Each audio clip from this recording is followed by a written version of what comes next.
daawadayaal warbixinteenna maanta ama barnaamijkeennana waxaan ku eegi doonaa adduunyada aan ku noolnahay meelaha ugu biyaha badan maadaama biyuhu yihiin nolosha bili'aadanka ta xayawaanka iyo dhirta. haddaba 7 waddan ee adduunyada ugu biyaha badan kaalinta 7aad waxaa kaga jira dalka Indiya. Indiya waxaa lagu yaqaanaa nidaamka biyo ballaarinta webiga sida webiga Ganga, Brahmaputra iyo webiga Yamuna.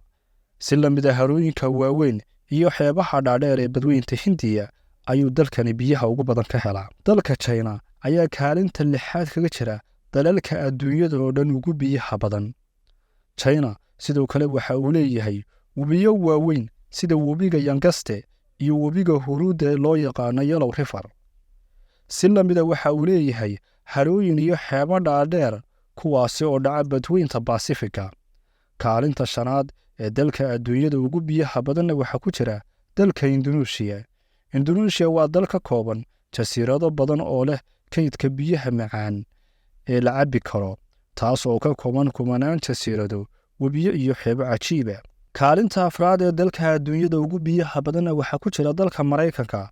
Maraykanku waxa uu Alle ku manaystay ilo kala duwan oo biyaha ah, taasoo ay ka mid yihiin harooyin waaweyn, webiga Mississippi, webiga Colorado iyo xeebta dheer ee dhacda badweynta Pacifica iyo badweynta Atlanta ee gacanka Mexico.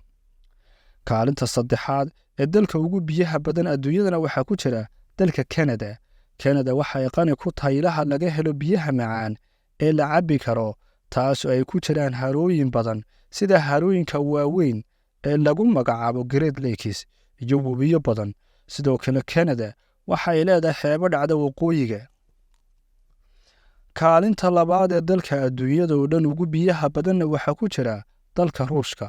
waxaa lagu yaqaanaa inuu leeyahay kayd biyo macaan oo badan, taasoo ay ka mid yihiin harada Baikal, harada biyaha macaan ugu dheer adduunka. si la mid ah waxa uu leeyahay webiyo iyo harooyin xeebo dhaadheer oo dhaca jihooyin kala duwan ee dalkaasi.